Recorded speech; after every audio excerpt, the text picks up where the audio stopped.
कोई शत्रु इसे जीतने की इच्छा से आक्रमण न कर बैठे। यह राज्य आपकी धरोहर है, यह राज्य आपका है भैया। मैं आपका वही सेवक हूँ भैया। विश्वासघाती, अब ऐसी चिकनी चुपड़ी बातें करके तुझे लज्जा नहीं आती? इस पापी को देखो, मैं इसको अपना अनुज समझकर अपनी रक्षा के लिए गुफा के मुंह के द्वार पर छोड़ गया था, ये कहकर कि मेरे आने तक यही पहरा देना ताकि जब तक मैं उस मायावी दानव से युद्ध करके उसे मार डालूं और कोई राक्षस की सहायता के लिए अंदर न आ सके। परंतु इसने भ्रातृद्रोह किया है। मेरी रक्षा करने की जगह इस दुष्ट ने उस कंदरा के मुंह पर एक बड़ी सी शिला रखकर उसे बंद कर दिया। अवसर पाकर राज्य पद भी ग्रहण कर लिया। अपने भाई और राजा के साथ द्रोह करके यह मृत्यु दंड का पात्र हो गया है। अब मैं अपने हाथों इसका वध करूं तो अनुचित नहीं होगा। नहीं महाराज, ये सत्य नहीं है। आज मैं तुझे नहीं छोड़ूंगा। महाराज, मैंने कोई विश्वासघात नहीं किया। है तुम यहाँ राजा बन के बैठ गए। 1 वर्ष तक गुफा के बाहर आपकी आज्ञा अनुसार खड़ा रहा। तू समझा मैं मारा। फिर जब अंदर से लहू की धार निकली और आप बाहर नहीं आए तो मैंने समझ लिया कि दानव ने आपका वध कर दिया है। छोड़ूंगा नहीं मैं आज।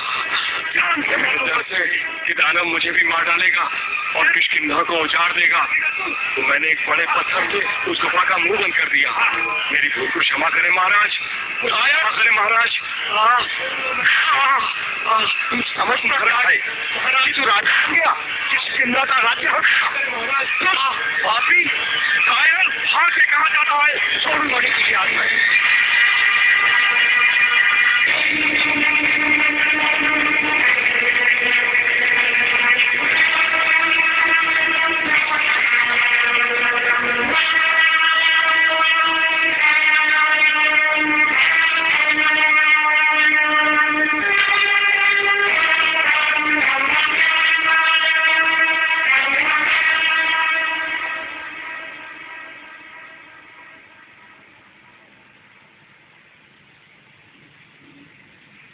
मैंने बार बार क्षमा प्रार्थना की, परंतु उस निर्दयी ने किंचित दया न दिखाई।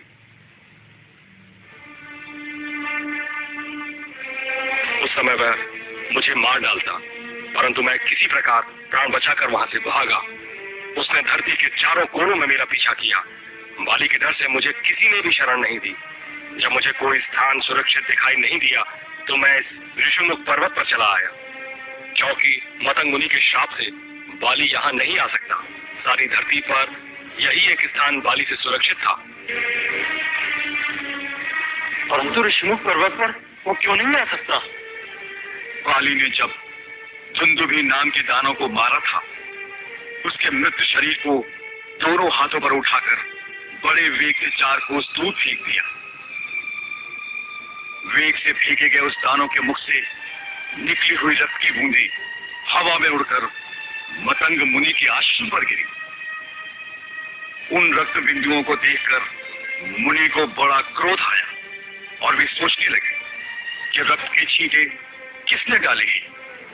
मुनि ने आश्रम से बाहर निकलकर देखा कि एक पर्वताकार भैंसे के रूप में निर्जीव राक्षस धरती पर पड़ा है।